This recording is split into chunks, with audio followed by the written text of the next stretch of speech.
Today we start with the new topic that is the normality. ठीक है, हमने last class में बात की थी equivalent weight. Equivalent weight is equal to molecular weight divided by n factor या atomic weight divided by n factor या formula weight divided by n। ठीक है, तो ये ध्यान रखना है जब इस टॉपिक्स को आप स्टार्ट करेंगे तो इसमें वो डेफिनेशन पहले चाहिए। अब आप देखिए what is the definition of this, तो आप इसको बोलोगे it is the ratio of number of gram equivalent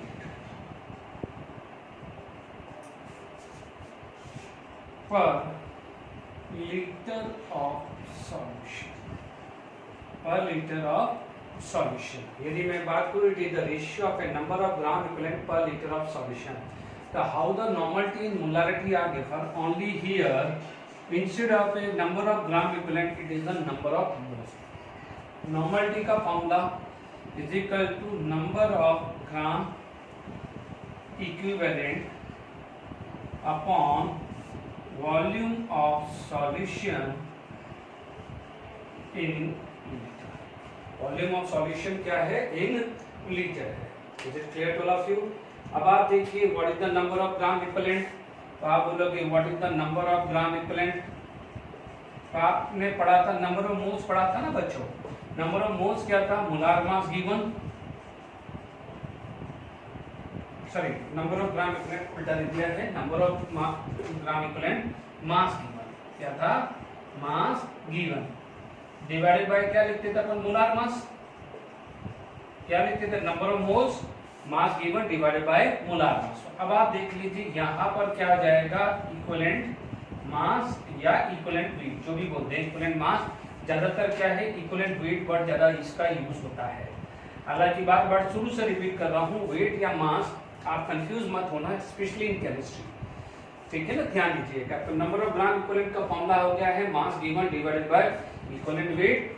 ठीक है, एक बार याद रखने के लिए मैं आपको बोल रहा हूँ, पहला फॉर्मूला ये आ गया है, दूसरा फॉर्मूला हो गया है number of gram equivalent, and the third formula जो हमने लास्ट लेक्चर में डिस्कस किया था that is the equivalent weight. ठीक है, एक बार सारे फॉर्मूला लिख दीजिएगा, है ना। It is the molar mass, है ना, अभी मैं मोलार मास वर्ड यूज कर रहा हूँ, डिवाइडेड बाय n फैक्टर। ठीक है, n फैक्टर क्या था, for base it is number, for acid it is the basicity, for HCl1, H2SO4 2, H3PO4 3, oxalic acid का 2, वो याद रखना है। H3PO3 एक एक्सेप्शन दिया था 2 एंड H3PO2 का 1 दिया था। ठीक है, ध्यान दीजिएगा, molar mass and n factor. तो ये तीन फॉर्मूले आपके पास आ गया है, equivalent weight, molar mass by n factor. अब ये सारी चीज मैं इस फॉर्मूले में यहाँ पर डाल रहा हूँ, नंबर ऑफ ग्राम इक्विवेलेंट की जगह ये डाल रहा हूँ और इक्विवेलेंट वेट की जगह molar mass by n factor डाल रहा हूँ। ठीक है, तो पहले वन बाय वन हम बात करें। तो आप देखिए ये फॉर्मूले को वापस से मैंने रफ कर दिया है, and instead of this I am putting the value. ठीक है, तो आपके पास आ जाएगा नंबर ऑफ ग्राम इक्विवेलेंट में क्या आ जाएगा, मास गिवन, ठीक है, डिवाइडेड बाय इक्विवेलेंट वेट। ठीक है बच्चों, किसी रेफरेंस बुक में इक्विवेलेंट मास निकला है, बार बार रिपीट कर रहा हूँ, कोई प्रॉब्लम नहीं, 1000 बाय वॉल्यूम इन m। ठीक है, ये नॉर्मलिटी क्लियर हुई, is it clear to all of you? अब आप देखिए यहाँ पर ये फॉर्मूला आपके पास बन गया है, इज इट क्लियर? फर्क इतना देख लीजिए, molarity is equal to mass given into 1000 by volume, और मोलारिटी होता था तो यहाँ पर मॉलिक्यूलर वेट होता था। ठीक है, तो ये क्लियर हो गया है कि what is the formula to find out number of normality, it is equal to mass given divided by equivalent weight into 1000 by volume. ठीक है, इस पे बेस हम कुछ क्वेश्चंस डिस्कस करते हैं, इज इट क्लियर? तो आप देखिए यहाँ पर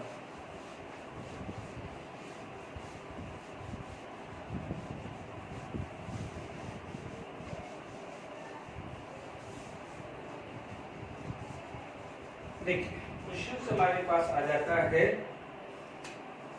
आपके पास आ गया calculate the normality of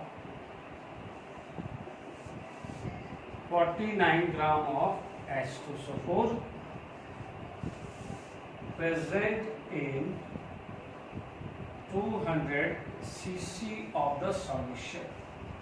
I hope cc का मतलब होता है सेंटीमीटर क्लियर। अब आप देखिए यहाँ पर आपके पास सॉल्यूशन आया तो आप बोलोगे normality is equal to mass given divided by equivalent weight है ना into 1000 by volume in ml, volume of the solution in ml। ये क्लियर हो गया। अब आप देखिए यहाँ पर आपके पास मास गिवन कितना है 49, मास गिवन कितना है 49। अब इक्विवेलेंट मास यदि H2SO4 का करें तो लास्ट लेक्चर में डिस्कस किया था इक्विवेलेंट वेट ऑफ H2SO4, ठीक है। Molecular mass of H2SO4 is 98 by 2 that is 49। क्योंकि आप देखेंगे H2SO4 में का एंड फैक्टर कितना हुआ 2, एंड फैक्टर ऑफ H2SO4 कितना है 2, equivalent weight of H2SO4 molar mass by n factor. N factor का मतलब for acid number of displaceable H plus ion, तो H प्लस आयन डिस्प्लेसेबल कितने होते हैं 2, 98 बाय 2 49 ग्राम। तो ये हो गया 49 into 1000 by 200। Is it clear?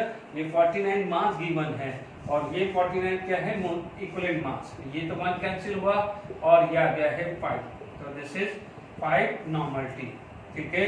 Normal T की यूनिट की बात करें तो मैं भूल गया, एक बार लिख लीजिएगा फॉर्मेट। नॉर्मल टी का जो यूनिट आता है इट इज इक्वल एन बोल सकते हैं, नॉर्मल बोल सकते हैं, है ना, एन बोल सकते हैं, नॉर्मल बोल सकते हैं और इक्विवेलेंट पर लीटर, क्या बोल सकते हैं इक्विवेलेंट पर लीटर, ठीक है। ये या तो नॉर्मल इक्विवेलेंट पर लीटर, जैसे मोल पर लीटर मोलारिटी की थी ना, मोल पर लीटर, तो आप हमने लास्ट क्लास में डिस्कस किया था unit of equivalent weight is gram per equivalent. तो इक्विवेलेंट ऊपर चला जाएगा ना, ये ग्राम पर इक्विवेलेंट, इक्विवेलेंट ऊपर चला जाएगा, इक्विवेलेंट पर लीटर आ जाएगा। Is it clear? तो आई होप यहाँ पर क्लियर हो गया कि how to find out the normality. Is it clear to all of you? यदि हमारे पास नेक्स्ट क्वेश्चन आ जाता है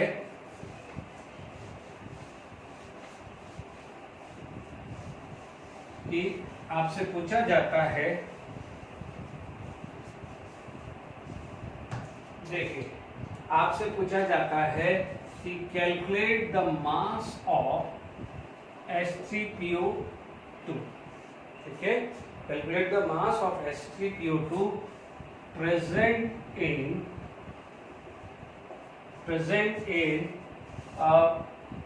500 ml of N/20 solution, ठीक है, N/20 ऑफ सॉल्यूशन। यदि मैं यहाँ पर सॉल्यूशन की बात करूँ तो ध्यान दीजिएगा, यहाँ पर जो फॉर्मूला है नॉर्मल टी का that is the mass given, ठीक है, मास given divided by equivalent weight into 1000 by volume in ml, ठीक है। This is the volume of solution. अब आप देखिए यहाँ पर बच्चों देखो N/20, N/20 जैसे लिखा हो ना N/2, इसका मतलब होता है 1/2 normal T. Is it clear? This scope जैसे लिखा है N/20 दैट मींस 1/20, यानी नॉर्मल टी की वैल्यू क्या है 1/20। तो ध्यान दीजिएगा इस तरह से लिखा हुआ मिलेगा। तो यहाँ पर आ गया 1/20। Is it clear? Mass we have to find out. अब देखो H3PO2 लास्ट क्लास में डिस्कस किया था H3PO2। H3PO2 का एन फैक्टर 1 होता है, कितना होता है एन फैक्टर 1, और H3PO2 का मॉलिक्यूलर मास होता है 3 + 31 + 16 × 2 32, कितना आ गया है 34 and 66। अब आ जाएगा 66/1। ध्यान दीजिए मैंने लास्ट क्लास में डिस्कस किया था कि OH बॉन्ड कितने होते हैं, तो H3PO2 में OH बॉन्ड 1 होता है, H3PO2 में H3PO3 में OH बॉन्ड 2 होते हैं और H3PO4 में 3 होते हैं। बार बार रिपीट कर रहा हूं, इसलिए इक्विवेलेंट मास क्या हो जाएगा मोलर मास बाय 1। तो H3PO2 का एन फैक्टर कितना होता है 1, because number of OH bond in H3PO2 is 1 into 1000 volume in ml कितना दिया हुआ है 500 रख दिया है, मास निकाल दीजिए, ठीक है। अब आप देखिए यहाँ पर कितना आ गया है 2, ठीक है, ये 2 से कितना हो गया है 33/20। Is it clear? कुछ बच्चे पूछ रहे हैं जेडब्ल्यू में कैलकुलेटर यूज नहीं करते हैं, आप देख लीजिए कैलकुलेशंस कितना हो गया, ये आ जाएगा 1.65 ग्राम। Is it clear? ठीक है, इस तरह की सिंपल कैलकुलेशंस की जाती है। 1.65 ग्राम आ गया है, यानी मास ऑफ H3PO2। देख लीजिए यहाँ पर 66 इज अ मोलार मास, इसका मोलार मास कितना होता है 66/1, इक्विवेलेंट वेट 66/1 रखा है। Is it clear to all of you? यहाँ तक क्लियर हो गया होगा आई होप, ठीक है। अब देखिए यहाँ पर यदि हम नेक्स्ट क्वेश्चन हम डिस्कस करें, यहाँ पर इस फॉर्मूले को मैं बार बार यूज कर रहा हूँ, तो इस फॉर्मूले को मैं अभी यहीं रखता हूँ, बार बार लिखना ना पड़े, ठीक है। यदि मैं इसके अंदर ये क्वेश्चन पूछता हूँ, ठीक है, आपसे पूछा जाता है कैलकुलेट द ग्राम इक्विवेलेंट, या calculate not gram equivalent, number of equivalent पूछे, calculate the number of equivalent of glucose equivalent of H3PO4 present in 5 liter of N/10 solution, ठीक है। अब आप देखो यहाँ पर, चलिए यहाँ पर आपके पास सॉल्यूशन आया, what is the formula, normality is equal to number of gram equivalent of solute divided by volume of solution in liter, ठीक है ना, उसी को तो अपन ने आगे कन्वर्ट किया था। तो क्लियर? नॉर्मलिटी कितनी है 1/10 दी हुई है, ठीक है, 5 लीटर, मैं डायरेक्टली 5 लिख देता हूं, तो नंबर ऑफ ग्राम इक्विवेलेंट निकल जाएगा, ठीक है। तो नंबर ऑफ ग्राम इक्विवेलेंट कितना आया, ये आ जाएगा 5/10 equal to 0.2। Is it clear? 5/10 equal to 0.2 आ गया। तो ये प्रोफाइल भी क्लियर हो गया, how to find out gram equivalent या मास आ जाता है। Is it clear? अब आप देखिए यहाँ पर, ठीक है, ये क्वेश्चंस भी आपको डिस्कस कर लिया है, ठीक है।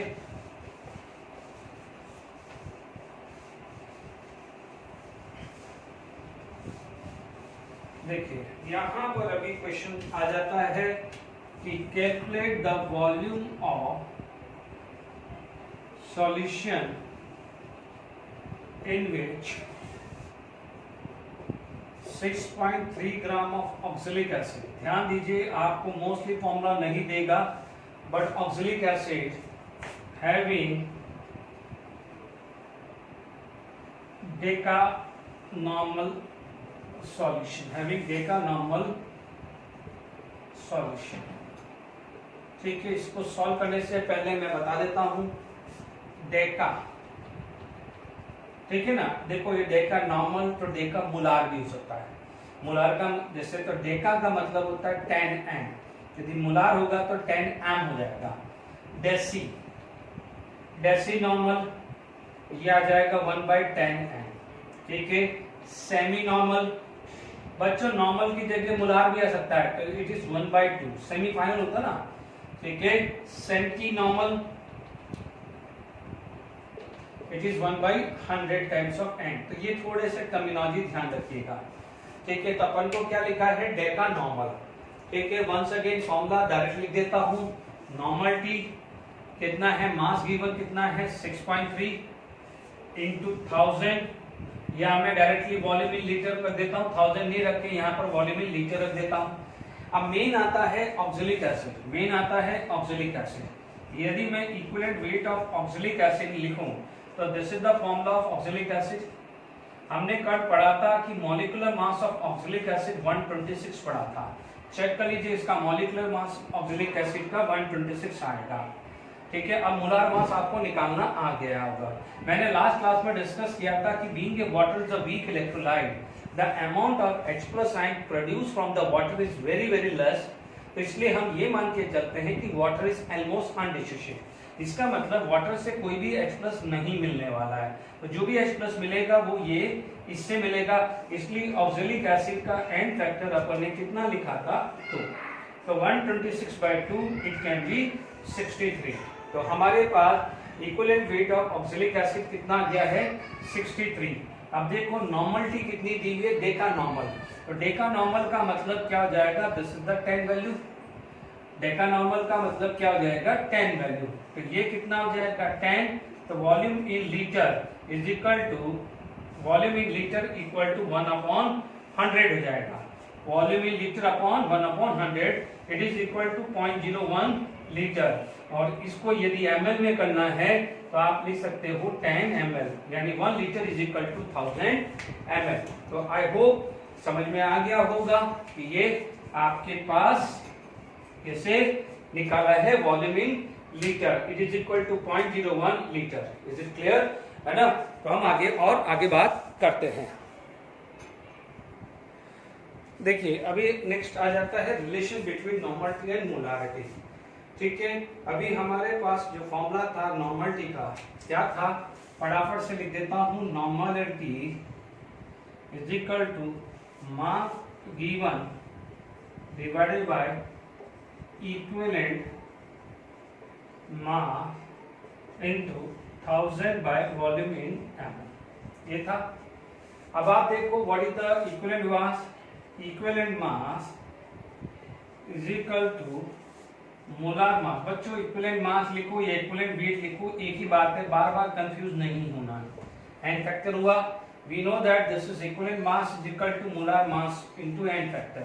अब इक्विवेलेंट मास में मैंने ये डाल दिया, तो मेरे पास क्या आ जाएगा नॉर्मलिटी, क्या हो जाएगा normality,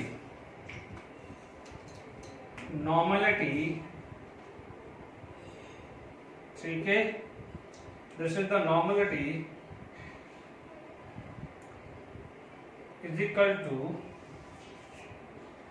mass given upon molar mass into 1000 by volume in ml into।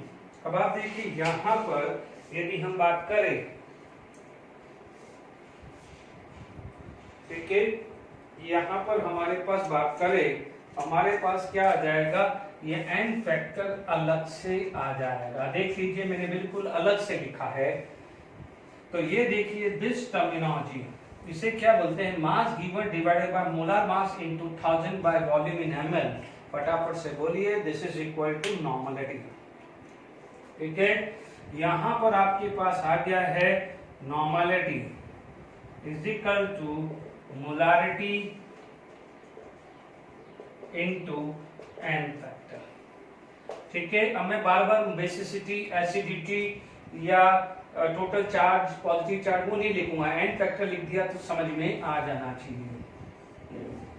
ये रिलेशन क्लियर हो गया, ठीक है। Very very important, this relation is very very important, normality is equal to molarity into n factor, ठीक है। अब आप देखो इसी के साथ साथ यदि मुझे एक और रिलेशन लिखना है जिसका मैं आगे यूज करूंगा, जिसका मैं बहुत यूज करने वाला हूं, वो भी आप यहां लिख लीजिए, ठीक है। अब आप देखिए यदि आप बात करें तो नॉर्मलिटी का डेफिनेशन क्या है, नॉर्मलिटी का डेफिनेशन होता है number of gram equivalent. Normality का डेफिनेशन मैं इसको आगे ले रहा हूं, आप इसके बाद लिखना है इसको, number of gram equivalent by volume. Molarity का क्या होता है, number of moles by volume. बच्चों ये सब सॉल्यूट के लिए बात हो रही है, बार बार सॉल्यूट वर्ड नहीं लिख रहा हूं, इतना ध्यान रखिए। अब आप देखो v से v कैंसिल, क्योंकि वॉल्यूम तो सेम ही रहने वाली है, तो आपके पास एक रिलेशन आएगा कि नंबर ऑफ ग्राम इक्विवेलेंट। बच्चों मैंने आपको अभी एन फैक्टर बताया था,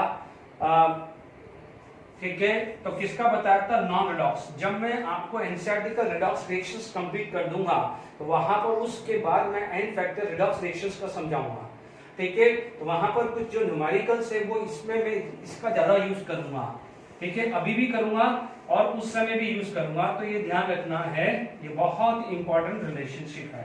तो आपके पास क्या हुआ, कि देखिए आपको याद यही रखना है, नॉर्मलिटी याद रखना है। आपको पता है normality is equal to number of gram equivalent by volume, molarity equal to number of moles by volume. तो इसी से आप ये रिलेशन डिराइव कर सकते हैं। तो यानी this two relation is very important for your any kind of examination. ठीक है, अब आप देखिए मैं आपको एक आईआईटी एडवांस का क्वेश्चन डिस्कस करता हूं। ठीक है, आईआईटी एडवांस का एक क्वेश्चन था। ठीक है, इसमें कौन सा ईयर था आई डोंट नो, बट उसका जो पैटर्न है यदि ईयर मिलता है तो I will check it and let you know. ठीक है, क्वेश्चन क्या था कि मान लीजिए मैंने उसी को सब्जेक्टिव बना दिया कि calculate the normality of 3mH3PO3 solution. Exactly यही वैल्यू थी। ठीक है, 4 ऑप्शन थे। ये आपका आईआईटी एडवांस का क्वेश्चन था। ठीक है, this is one of the IIT advance question, which year I don't know, but ये इसका पैटर्न मुझे याद है। अब आप देखिए मैंने इसका एमसीक्यू को सब्जेक्टिव बना दिया है। अब आप देखिए what is this, we have to find out normality. तो normality is equal to molarity into n factor. Is it clear? Molarity how much given? 3m। ठीक है, what is the value given? 3m, and this is the big factor, n factor. We know that n factor for H3PO3 2 था। कितना लिखा था? 2। क्योंकि बच्चे लोग क्या बोलते हैं कई बार, जिसको कंसेप्चुअली क्लियर नहीं है तो H3PO3 में n फैक्टर 3 लिख देते हैं, जबकि H3PO3 में n फैक्टर होता कितना है? 2। तो this will be the 6n, यानी normality is equal to 6n। Is it clear? यानी by knowing the value of molarity you can find out the normality, या by knowing the normality you can find out the molarity of the solution। आप देख लीजिए n factor, और मैंने क्या बताया था, दिस इज वेरी इंपॉर्टेंट। तो आप देख लीजिए ये इंपॉर्टेंट है, तभी आईआईटी एडवांस में इस पे क्वेश्चंस है। Is it clear to all of you? अब आप देखिए इसी बेस पे यदि कोई क्वेश्चंस करना हो तो हम और बात कर सकते हैं। जैसे मान लीजिए यहाँ पर एक क्वेश्चन हमने किया, चलिए एक और प्रैक्टिस के लिए कर लेते हैं। आपके पास क्वेश्चन आ गया कि कैलकुलेट द मोलारिटी ऑफ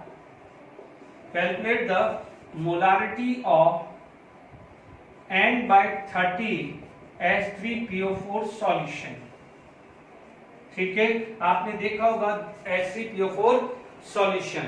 ठीक है, तो अब आप देखिए नॉर्मलिटी कितना है? 1/30 is equal to molarity you have to find out n factor for H3PO4 3 होता है।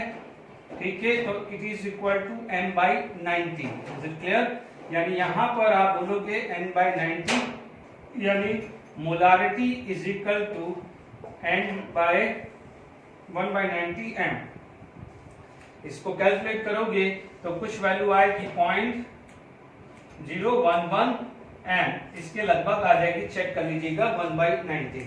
ठीक है, आज मैं कैलकुलेटर नहीं यूज कर रहा क्योंकि बच्चे लोग कंफ्यूज होते हैं कि ये है। यहाँ पर आपको न्यूमेरिकल वैल्यू देगा। ठीक है, तो यहाँ पर हमारे पास ये चीज समझ में आई। आगे क्वेश्चंस बढ़ते हैं। चलिए हमारा नेक्स्ट क्वेश्चन आ जाता है, calculate the molarity of 3Al2SO4 thrice solution. हमारे को पता है normality is equal to molarity into n factor। ठीक है, आपको मोलारिटी निकालनी है, नॉर्मलिटी गिवन है 3। अब आप देखो what is Al2SO4, this is the salt. It consist of Al3 plus and sulphate. हे ली ना के रब से फरियाद +1, बेला मांगे काफ स्कूटर बजरंग रोए +2, एल्यूमिनियम +3। ठीक है, सल्फेट का होता है 2। मैंने फिर भी बताया था इसका 3, इसका 2, 3 और 2 का एलसीएम कितना हुआ? 6। तो यहाँ पर n फैक्टर कितना हो गया? 6 हो गया है। तो m इज इक्वल टू 3/6 यानी 1.2 यानी 0.5 मोलारिटी। ठीक है, यानी आप क्या बोलोगे कि molarity is equal to 0.5 m। ठीक है, तो मैंने आपको n फैक्टर का कैसे यूज करते हैं उसमें धीरे धीरे काफी चीजें समझा दी है। ठीक है, अब आप देखिए यहां पर हमारे पास देखिए हमारे पास आएगा नेक्स्ट आ जाता है relation between normality versus percentage weight by weight और normality versus percentage weight by volume. ठीक है, रिलेशन मैं दोनों को एक साथ ले रहा हूं। ठीक है, पहला में यदि percentage weight by weight normality, ठीक है, तो हमारे पास what is the formula normality का। ठीक है, एक काम करते हैं, पहले परसेंटेज वेट बाय वॉल्यूम ले लेते हैं और उसके बाद परसेंटेज वेट बाय वेट ले लेते हैं। फिर क्या कंजस्टेड नहीं करना है, अलग अलग सेपरेट करके लिखना है, कंजस्टेड नहीं लिखे। Normality, the formula mass given upon volume into 1000 bye equivalent wait. अभी अपन ने पढ़ा है। तो अभी आप देखिए, इससे पहले मोलारिटी था, मोलारिटी में यहां मोलार मास था। तो अब आप देख लीजिए, इसके अंदर ये जो है सर्कल के अंदर वैल्यू है उसे बोलते हैं mass given divided by volume, mass in gram volume in ml। तो आप इसको क्या बोलते हैं, normality is equal to percentage weight by volume into 10 upon equivalent weight. ये फॉर्मूला आया कि नहीं आया? ठीक है, सिमिलरली अपन ने मोलारिटी पढ़ा था, याद कर लीजिए, percentage weight by volume into 10, यहां पर इक्विवेलेंट वेट की जगह क्या था, मोलार मास था। Is it clear to all of you? Is it clear? तो ये दोनों फॉर्मूला आपके पास आ गए हैं। Is it clear to all of you? Okay, अब आप देखिए यहां पर आ गया relation between percentage weight by volume. बिल्कुल ज्यादा कोई फर्क नहीं है, ये प्रूव कर चुके थे, ये अभी आज हमने प्रूव किया है। मोलार मास की जगह क्या है, क्या है, इक्विवेलेंट मास, इक्विवेलेंट वेट, जो भी बोलना है। Is it clear to all of you? अब आप देखिए यहां पर यदि आपके पास क्वेश्चन आ जाता है कि find out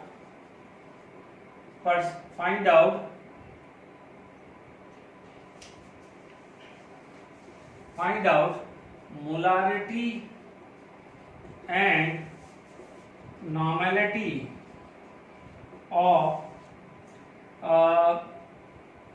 2% weight by volume या mass by volume, same term है, बार बार बोल रहा हूं, और CaSO4 solution. Is it clear? अब आप देखिए सॉल्यूशन, ठीक है, आपको पहले मोलारिटी निकालनी है तो मोलारिटी निकाल दो। Molarity percentage weight by volume into 10 upon क्या होता है, molar mass. Is it clear? और यहां पर मोलारिटी हमें निकालनी है, परसेंटेज वेट बाय वॉल्यूम कितना दिया है, 210। मोलार मास की बात करें तो Ca का मोलार होता है 40 plus 96, it's come to be 136। इसका 40 और सल्फेट का पूरे का 96 होता है, चेक कर लीजिए, इट कैन बी 136। चलिए थोड़ा सा मैं एक काम करता हूं, कैलकुलेशन को इजी बनाना है, कैलकुलेशन को इजी बनाना है तो मैं कुछ ऐसी वैल्यू डाल देता हूं जिससे कैलकुलेशन इजी हो जाए। तो मैंने यहां पर डाल दिया है 13.6%, यहां जाएगा 13.6%। ठीक है, तो यहां पर आ जाएगा 1 मोलारिटी। ठीक है, तो आप क्या बोलोगे, molarity is equal to 1m। Is it clear? अब आप देखो, या तो आप वो कर लो कि normality is equal to this upon this. ठीक है, यदि मुझे नॉर्मलिटी निकालना है तो percentage weight by volume into 10 upon equivalent weight आया, ये कितना है 13.6 इंटू 10। अब आप देखो 136 इज द मोलार मास। ठीक है, तो आप क्या बोलोगे, equivalent weight of CaSO4, calcium +2, बेला मांगे कार यानी +2, सल्फेट का कितना होता है -2, 2 और 2 एलसीएम कितना हुआ 2, तो इक्विवेलेंट मास कितना हो गया 136/2 आ गया है, तो मैं उधर मल्टीप्लाई कर सकता हूं, तो ये मेरी वैल्यू आ जाएगी 2 मोलार। Is it clear? आ गया ये। अब आप देखो यहाँ पर, क्योंकि ये पहला न्यूमेरिकल्स था इसलिए मैंने आपको इस तरीके से सिखाया है। Is it clear? अब आप देखिए इसके अंदर यदि मैं बात करूं तो मैं दूसरा, जब मुझे ये मिल गया है तो मैं ये फॉर्मूला लगा सकता हूं, normality is equal to molarity into n factor. क्योंकि ये फर्स्ट बार समझा रहा हूं तो इसलिए ये तरीका समझाया हूं, पर यदि ये मिल गया है तो n factor of CSO4, n factor of CSO4 कितना है 2, आप क्या लिख सकते हैं 2 नॉर्मलिटी। ध्यान रखना है एन फैक्टर एसिड या बेस का बहुत इजी है, सॉल्ट की थोड़ी प्रैक्टिस करते रहने का है। Is it clear? तो आपको देखिए मैंने ये दोनों अलग अलग सिखा दिए, या ये पता है तो आप ये भी निकाल सकते हैं। सॉरी यहाँ पर यूनिट क्या आएगी, नॉर्मलिटी आएगी, it's unit is normality. Is it clear? I hope ये समझ में आ गया। Find out the molarity and normality of 13.6% weight by volume हो गया। Is it clear? तो आपको ये समझ में आ गया होगा कि how to use this formula. ठीक है, अब आप देखिए मान लीजिए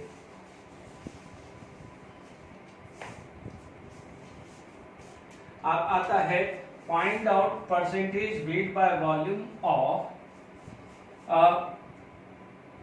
n/2 of MgCO3 solution, magnesium carbonate solution. ठीक है, सॉल्यूशन आया। Okay, what is the normality? Normality क्या होता है, percentage weight by volume into 10 bye equivalent wait. Normality कितनी गिवन है 1/2, परसेंटेज वेट बाय वॉल्यूम निकालना है into 10, equivalent weight of MgCO3 रखना है। MgCO3 मैग्नीशियम का कितना होता है 24, कार्बन का 12, ऑक्सीजन का 16 इंटू 3 यानी 48, 60 और 24 84 आता है। मैग्नीशियम बेला मांगे, मांगे का यानी Mg+2 होता है, तो कार्बोनेट का चार्ज कितना होता है 2, 2 और 2 इसका कितना हो गया है 2, इसका मतलब इक्विवेलेंट वेट 84/2 आ गया है। Is it clear? तो आप क्या बोलोगे यहाँ पर 42/20 is equal to percentage weight by volume आ गया है। तो चेक कर लीजिए 21 का परसेंटेज वेट बाय वॉल्यूम कितना आ जाएगा 2.1, डायरेक्टली ये 2.1 परसेंटेज आ जाएगा। Is it clear? Percentage weight by volume कितना आएगा 2.1। गलती मत कर देना कि 2.1 को 100 से मल्टीप्लाई करके 210 कर दो, क्योंकि ये ऑलरेडी 100 यहाँ इंक्लूड हो चुका है, गलती मत करिएगा। तो देखिए मैंने धीरे धीरे आपको अलग अलग वैरायटी की प्रॉब्लम डाल रहा हूँ, किसमें मैं एन फैक्टर में हर किसी का यूज कराना सिखा रहा हूँ। Is it clear to all of you? ठीक है, अब आप देखिए यहां पर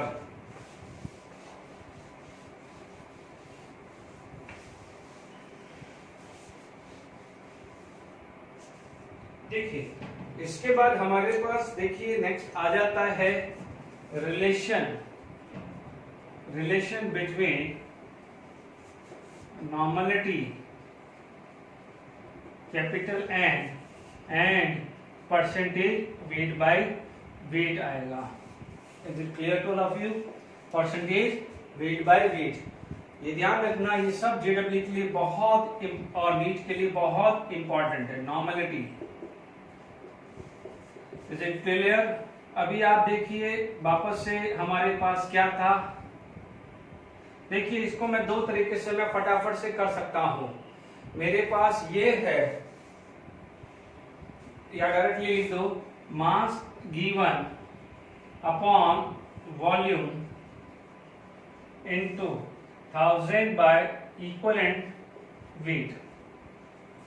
ठीक है, mass upon mass of solute upon mass of solution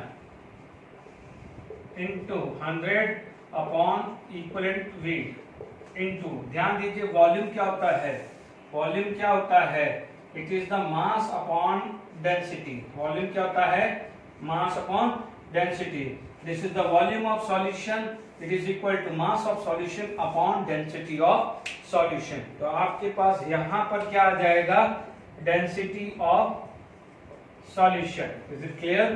तो आपके पास ये रिलेशंस आ चुका है नॉर्मलिटी का, ठीक है। अब आप देखिए ये वैल्यू, ठीक है, ये वैल्यू क्या होती है, मास ऑफ सॉल्यूट इन ग्राम या mass of solute divided by mass of solution into 100, it is equal to percentage weight by weight या percentage mass by mass, percentage weight by weight into 10 into density upon equivalent weight, is it clear. यही formula हमने discuss किया था molarity में, molarity is equal to percentage weight by weight into 10 into D upon molar mass, ये किया था हमने, ये डिस्कस किया था। तो वी नो दिस फॉर्मूला, फर्क क्या हो जाएगा, मोलार मास की जगह इक्विवेलेंट मास या इक्विवेलेंट वेट जो भी बोलना हो, इट इज क्लियर। अब आप देखिए इस पे बेस हम न्यूमेरिकल्स कर सकते हैं।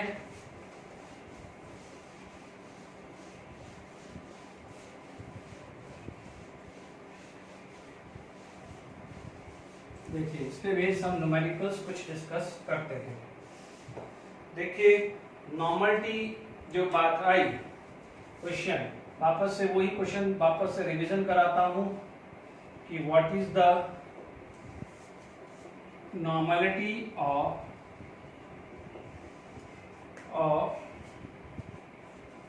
5% weight by weight of NaOH having density of solution 1.5 gram per ml, ठीक है। 1.5 ग्राम ml is not authenticated value, it is only for practice, ठीक है। हमारे पास यदि बात करें तो we know the formula of a normality, normality is equal to percentage weight by weight into 10 into density upon equivalent weight, ठीक है। Normality we have to find out percentage weight by weight 5, 10, density 1.5। अब आप देखो NaOH, ठीक है, molar mass of NaOH कितना होता है, 23 प्लस 60 प्लस 1 40। अब आप देखो NaOH का डिस्प्लेसेबल OH माइनस होता है 1, तो आप बोलोगे इक्विवेलेंट वेट क्या हो जाएगा 40/1, क्यों, क्योंकि n फैक्टर ऑफ NaOH कितना होता है 1, NaOH का molar mass of NaOH and n factor of NaOH कितना होता है 1, तो 40/1, क्योंकि OH माइनस कितना है 1, इज इट क्लियर। तो अब आप देख लीजिए यहाँ पर आपके पास जो वैल्यू आई है, तो हमारे पास से आप देखिए यहाँ पर मैं एग्जैक्ट वैल्यू ले रहा हूँ, तो 5 इंटू 1.5 इंटू 10 डिवाइडेड बाई 40, यह भी है 1.875, यह है 1.875, ठीक है। यानी यहाँ पर capital N normality is equal to, ठीक है, capital N is a limit. अब आप देखो बच्चों का क्वेश्चन रहता है कि सर कैलकुलेटर बिना कैसे काम चले, 5 इंटू 1.5 75, क्योंकि स्टैंड मल्टीप्लाई है तो 75/40, इज इट क्लियर। अब आप देख लीजिए यहाँ पर आ गया है डेसिमल आ गया है, तो it is going to be 7.5/4, ठीक है। कैसे कैलकुलेशन, स्मार्ट कैलकुलेशंस करते हैं, ध्यान से सुन लीजिए। 1 है ना, 35, तो ये लगभग कितना आ जाएगा, है ना, जैसे यहाँ पर आ गया है 335, तो कितना होता है 4 9 जा 36, 4 9 जा 36, यानी 1.9 के लगभग आ रहा है, यानी आपका आंसर क्या होना चाहिए 1.9, क्योंकि आप 875 निकालने जाओगे तो टाइम लग जाएगा।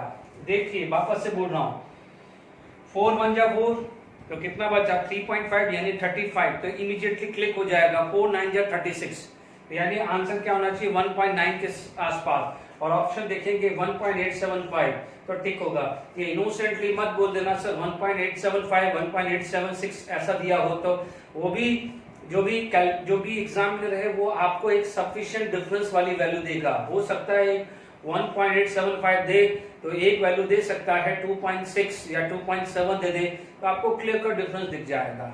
आप उसके लिए वरी मत होइए, एमसीक्यू जब आप प्रैक्टिस करोगे तो आपको बहुत सारी चीजें क्लियर हो जाएगी।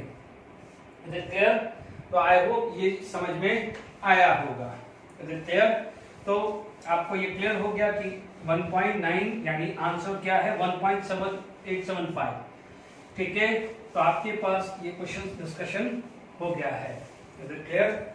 अब आप देखिए यहाँ पर एक और क्वेश्चन आ जाए कि what is the percentage weight by wait, यानी परसेंटेज बाय मास बोल दो या परसेंटेज बाय वेट बोल दो ऑफ CaOH ट्वाइस, ठीक है,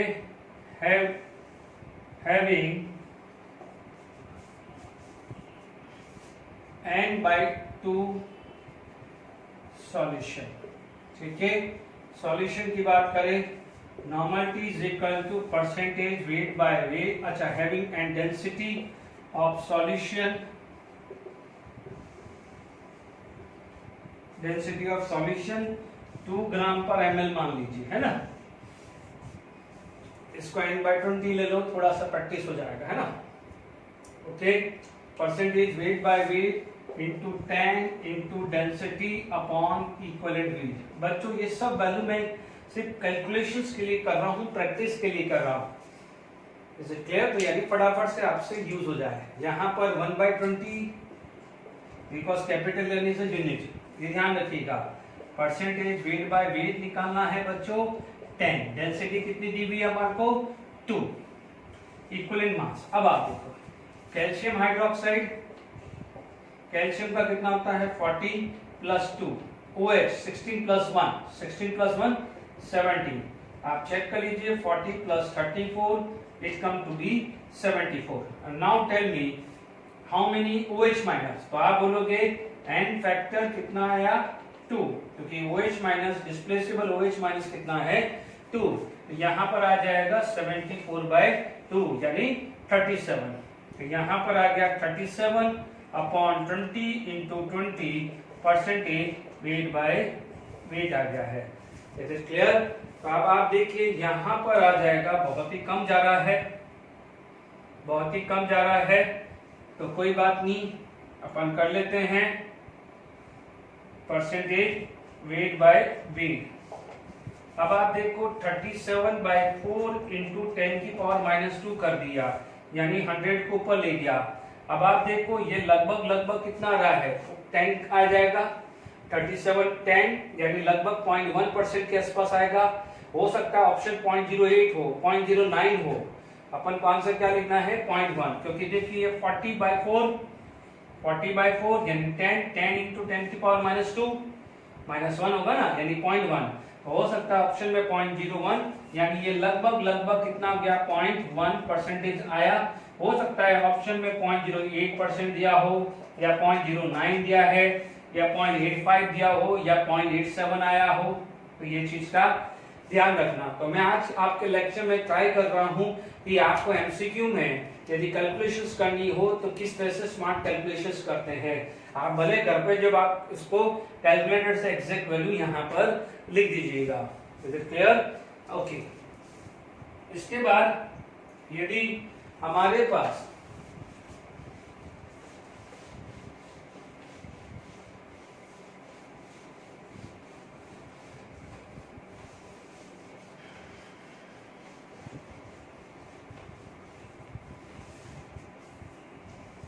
देखिए नेक्स्ट जो आपके पास आ जाती है which is known as normality question. जैसे अपन ने मोलारिटी क्वेश्चन करी थी ना, है ना, मिक्सिंग ऑफ सॉल्यूशन, यानी मिक्सिंग ऑफ सॉल्यूशन दिया। हो सकता है एक सॉल्यूशन का N1V1 दिया है, दूसरे सॉल्यूशन का N2V2 दिया है। याद करिए हमने यहाँ M1V1 लिया था, और यदि इसी को ये बनेगा नया सॉल्यूशन तो वहां पर normality is equal to volume total आएगा। Is it clear? यहां पर आप देख लीजिए नंबर ऑफ ग्राम इक्विवेलेंट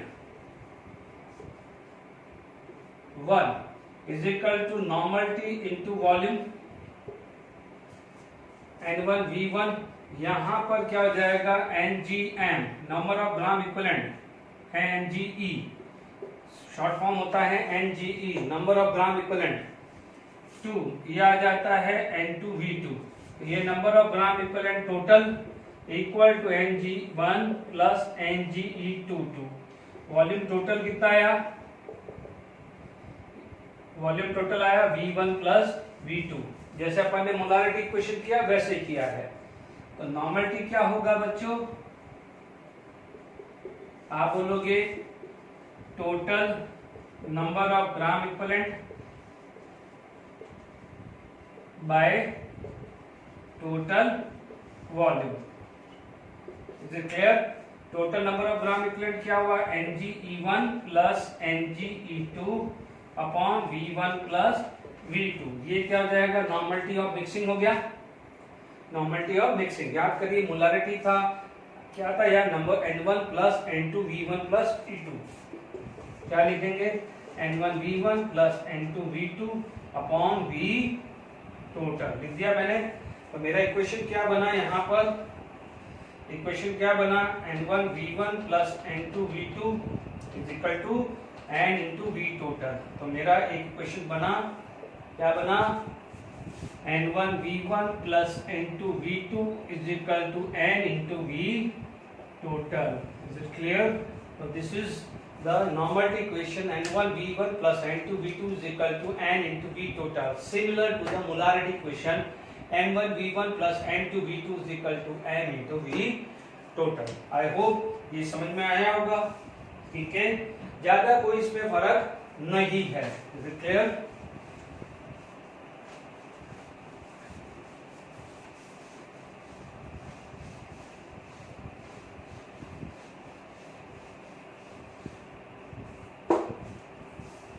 चलिए यहां पर अभी हम नेक्स्ट क्वेश्चन बात करते हैं इस पे। देखिए क्वेश्चन से इन 30 ml of 0.2 NaOH is mixed with 200 ml of 0.15 NaOH, find out normality of a mixture। ठीक है, सिमिलरली कुछ नहीं है, N1V1 plus N2V2 is equal to N into V total. ठीक है, यहाँ पर आपका कितना हो गया है? 300.2 plus 200 into 0.15 is equal to normality. 200 plus 300 it is going to be a 500। आ गया बात समझ में? अब आप देखिए यहाँ पर 2 into 3 60, 1.5 into 2 30 is equal to N into 500 आ रहा है। चेक कर लीजिए। ओके, आ गया है। तो N is equal to 90 upon 500, 0 से 0 कैंसिल, 9/50।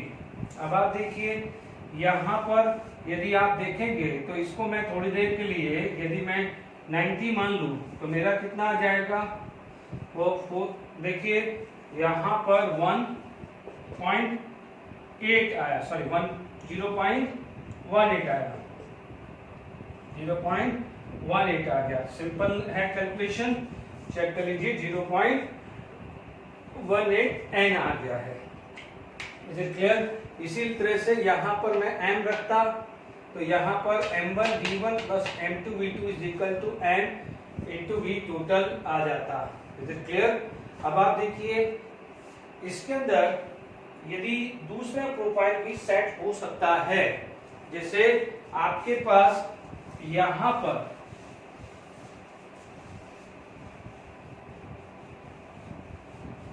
ठीक है,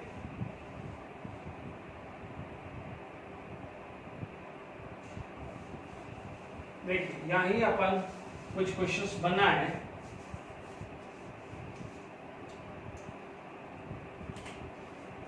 जैसे मैं यही क्वेश्चन बताता कि what is the volume of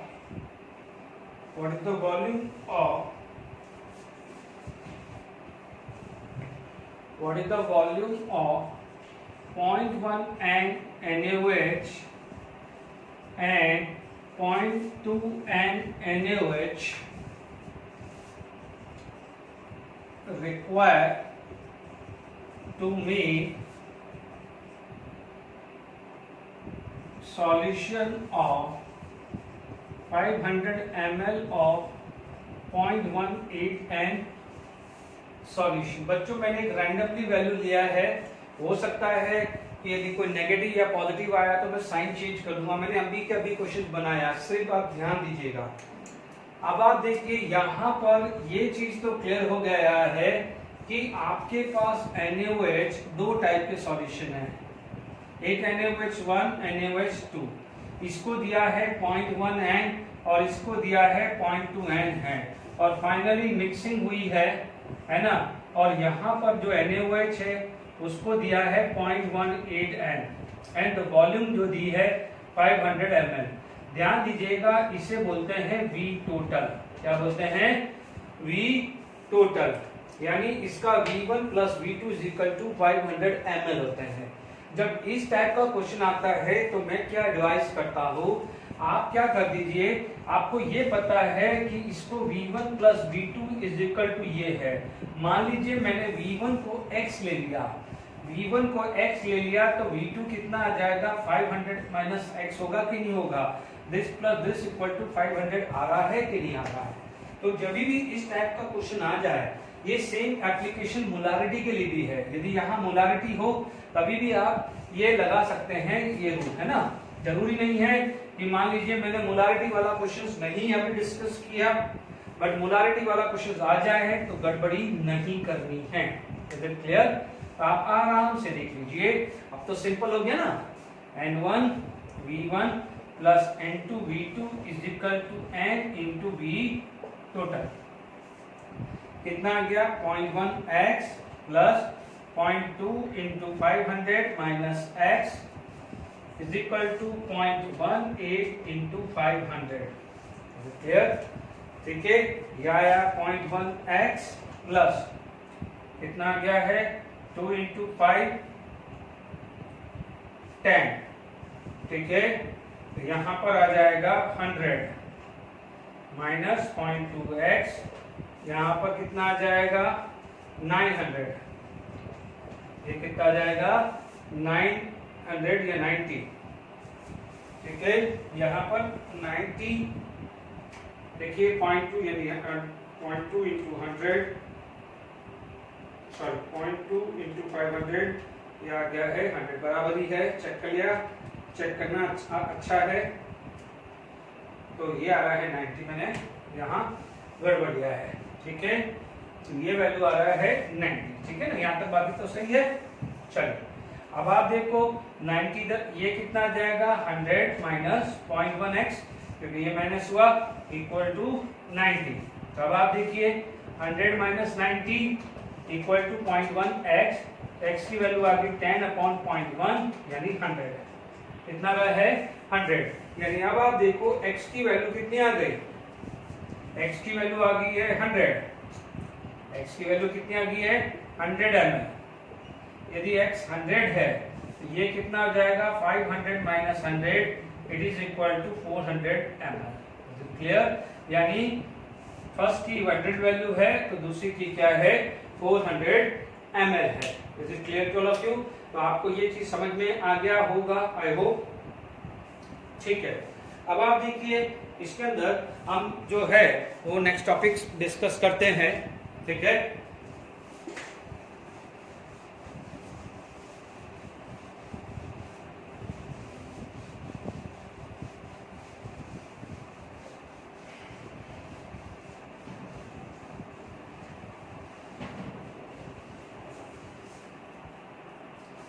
देखिए यहाँ पर एक वर्ड जो आता है which is known as neutralisation.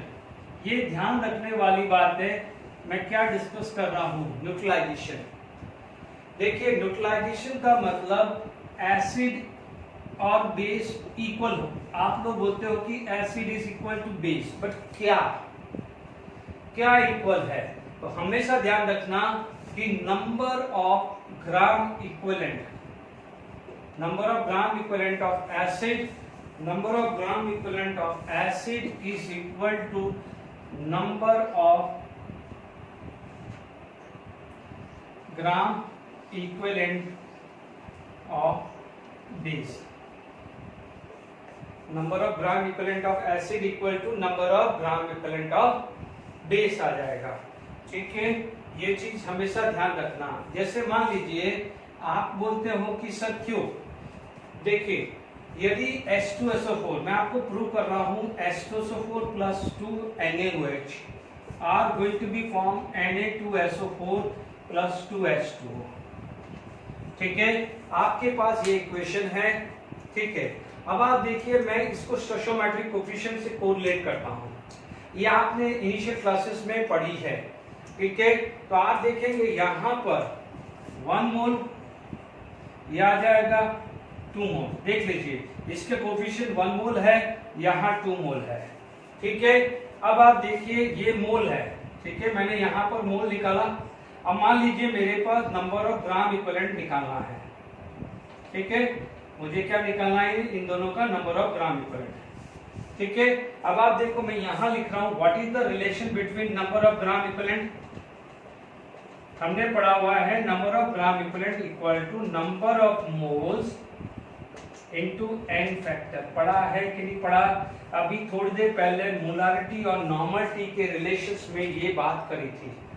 ठीक है, यहां नंबर ऑफ मोल्स कितना है? H2SO4 का 1। ठीक है, कितना है ये 1। अब what is the n factor for H2SO4? 2। तो 1 into 2, तो इसको क्या बोलते हैं? 2 इक्विवेलेंट। क्या बोलते हैं? 2 इक्विवेलेंट। यहां पर नंबर ऑफ मोल्स कितने हैं? 2। NaOH का n फैक्टर कितना है? 1। ये भी कितना हुआ? 2 इक्विवेलेंट। तो अब आप देखिए आपके पास ये पता है कि H2SO4 and NaOH, this is the neutralisation reaction. Neutralisation reaction का मतलब क्या है? Solution is going to be neutral, यानी when acid is combined with the base are going to be form salt plus water. ये जो solution है वो क्या है? Neutral solution. That's why this process is known as neutralisation. तो मैंने यहां पर एक स्टेटमेंट लिखा है कि number of gram equivalent of acid is equal to number of gram equivalent of base if it's neutralization. तो अब आप देखिए कोई बच्चे को दिमाग में आएगा कि sir number of moles of acid equal to number of moles of base क्यों नहीं लिखा? आपके सामने मैंने एक एग्जांपल दिया है। How many moles of NaOH? 2। How many moles of H2SO4? 1। How many equivalent weight of equivalent, not equivalent weight, equivalent, how many equivalent of H2SO4? 2। How many equivalent of NaOH? 2। ये दोनों same है, ये अलग अलग है। ठीक है, एक जो इंपॉर्टेंट है आप देखिए जिसको हम क्या बोलते हैं? रामबाण बोलते हैं। यानी मैं जो चीज लिखवा रहा हूं बहुत इंपॉर्टेंट है और एक अच्छी जगह नोट लिख देना। ठीक है, number of gram equivalent is always equal for each component. ठीक है, whether it is reactant, whether it is product, whether it is element, whether it is ion, सबके लिए number of gram equivalent is always equal for each component, whereas number of moles may or may not equal. Number of gram equivalent is always be equal for each component, whereas number of moles may or may not be equal. ऐसा नहीं बोल रहा हूं कि number of moles हमेशा unequal होगा। ध्यान रखना है, अभी मैं आपको ये एंड में ये न्यूट्रलाइजेशन का कंसेप्ट दे रहा हूं, फिर नेक्स्ट क्लास के अंदर मैं इसको वापस से आगे से पढ़ाऊंगा। यानी मैं इस लेक्चर के अंदर ये प्रूव कर रहा हूं ये स्टेटमेंट, और नेक्स्ट लेक्चर में मैं न्यूट्रलाइजेशन स्टार्ट करके उसके फॉर्मूले और उसके एप्लीकेशन डिस्कस करूंगा। और जेडब्ल्यू में 2019 में 2 क्वेश्चंस बने हुए हैं इस पे बेस्ड, मैं वो करूंगा और दूसरे क्वेश्चंस भी डिस्कस करूंगा। तो अब आप देखिए पहली रिएक्शन से ये आपको क्लियर हुआ। अब आप देखिए तो यहां पर क्या थे? इक्विवेलेंट सेम थे, इक्विवेलेंट सेम थे, नंबर ऑफ मोल्स अनइक्वल थे। ठीक है, अब आप देखिए दूसरे एग्जांपल दे रहा हूं, यानी वो स्टेटमेंट ऊपर वाला है वो आप ध्यान रखना। देखिए दूसरा एग्जांपल है जो बहुत फ्रीक्वेंट, बहुत कॉमन है। ठीक है, वो होता है, आप बोलते हैं HCl plus NaOH will give NaCl plus water, ये भी पढ़ते हम। अब आप देखो हाउ मेनी मोल, आप बोलोगे stoichiometric coefficient is considered as a mole, आपने बोला 1 मोल, आपने बोला 1 मोल, मान लिया ये 1 ये 1। अब आप देखो n फैक्टर फॉर HCl 1, तो 1 into 1 ये कितना आ जाएगा 1 equivalent. How many moles of NaOH 1, what is the n factor of NaOH 1, 1 into 1, तो 1 इक्विवेलेंट हुआ कि नहीं हुआ। तो अब आप देखिए दो रिएक्शंस मैंने आपके सामने दी, पहले वाले में 2 2 था, अभी वाले में क्या था 1 1, तो नंबर ऑफ ग्राम इक्विवेलेंट दोनों रिएक्शन में सेम थी। अब आप देखो इसमें मोल क्या है 1 1, यानी इसमें मोल सेम है, बट पहले वाले में मोल क्या था 1 and 2 मोल था। Is it clear? तो अब आप देखो इस केस के अंदर आपके पास क्या आ रहा है कि number of gram equivalent is always be equal for each component, यानी वो कंपोनेंट एलिमेंट्स हो सकता है, दिस एलिमेंट हो सकता है, या आयंस हो सकता है, या रिएक्टेंट्स हो सकता है, या प्रोडक्ट्स हो सकता है। आपस में जब भी कंपेयर करेंगे तो आप बात कर सकते हैं। Is it clear to all of you? तो ये सिंपल है, याद करिए नंबर ऑफ मॉलिक्यूल से नंबर ऑफ एटम निकाला था। जैसे 1 मोल्स ऑफ CO2 था तो 1 mole carbon 2 moles of oxygen होता, पर वहीं ठीक है वहीं इक्विवेलेंट होता, तो मैं बोलता 1 इक्विवेलेंट ऑफ CO2 तो 1 इक्विवेलेंट ऑफ कार्बन तो 1 इक्विवेलेंट ऑफ ऑक्सीजन बोलते हैं। ध्यान से सुन लीजिएगा, अभी लिख रहा हूं, है ना, अभी मैं लिख रहा हूं, टेंशन मत लीजिए। तो पहले न्यूट्रलाइजेशन में आपके पास जो चीज आई है, मैं इस चीज को आगे इलैबोरेट करूंगा, बट कंसेप्चुअली ये आ चुका है। क्लियर?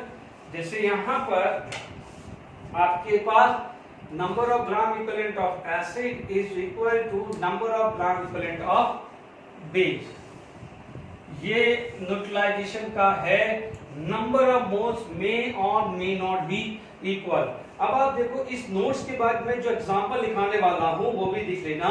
जैसे मान लीजिए 1 मोल ऑफ H2SO4 है, या 1 मोल ऑफ H2SO4, ठीक है। अब H2SO4 अभी थोड़ी देर पहले पढ़ा है 2H plus and sulphate ion होता है ना, पढ़ा था ना हमने एसिड में, भाई एसिड में पढ़ा था ना, बेसिसिटी निकाली थी 2H प्लस दिस। तो आप बोलोगे 1 मोल ऑफ H2SO4, अभी आपको ये प्रूव कर रहा हूं, ये वापस पढ़ा 1 मोल ऑफ H2SO4, तो आप बोलोगे 2 moles of H plus ion and 1 mole of sulphate ion, ये बोला, ठीक है।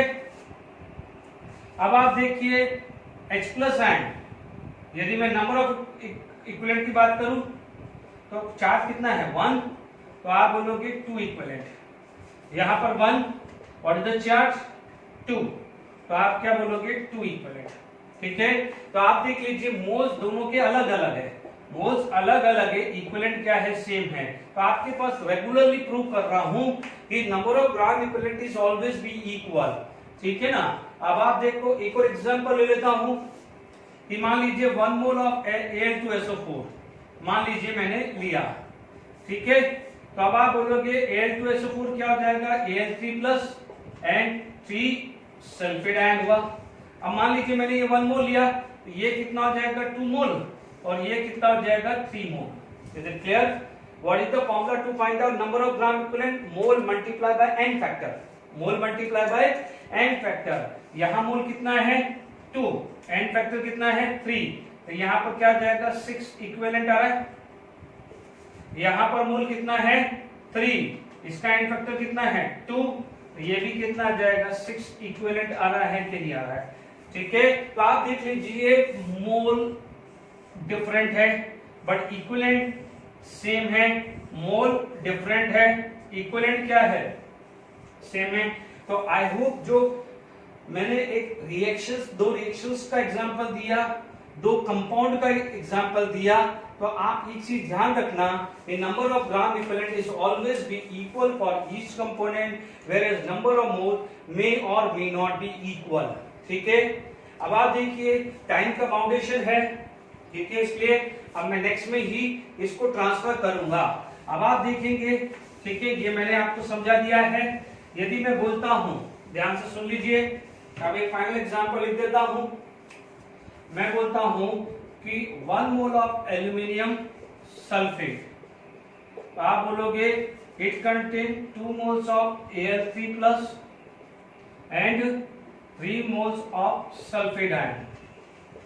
ठीक है, यदि यही चीज बोलता है कि 1 इक्विवेलेंट, बच्चों नंबर ऑफ ग्राम इक्विवेलेंट की यूनिट होती इक्विवेलेंट Al2SO4, तो आप लिखोगे 1 equivalent of Al3+ and 1 equivalent of sulphate ion. Very very important, ध्यान दीजिए, मोल्स में और may not be equal, whereas equivalent is always be equal. ध्यान रखिएगा, ठीक है, क्योंकि बच्चों ये कंसेप्ट समझने में टाइम लिया है, इसलिए मैं इसकी एप्लीकेशन नहीं ले रहा हूं। दूसरा टाइम फाउंडेशन है, इसलिए इस लेक्चर को अच्छे से समझो, ये लाइन को समझिए, क्योंकि मैं पहले न्यूट्रलाइजेशन के बहुत अच्छे इसके एग्जांपल बताऊंगा, उसके बाद इसको केमिकल रिएक्शंस में भी इस कंसेप्ट को यूज करूंगा।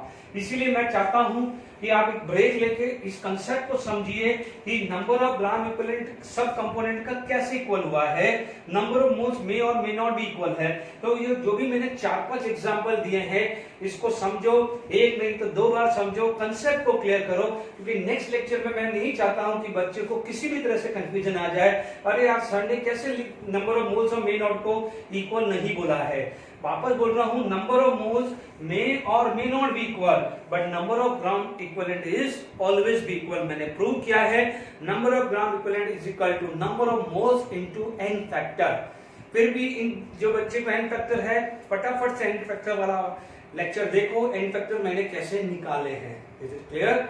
ओके, आई होप समझ में आ गया होगा। मैं नेक्स्ट लेक्चर में ये यहां से स्टार्ट करूंगा, मैं ये प्रूव नहीं करूंगा, मैं यहां से 3-4 फॉर्मूले में मैं स्टार्ट करूंगा। Okay, thank you very much.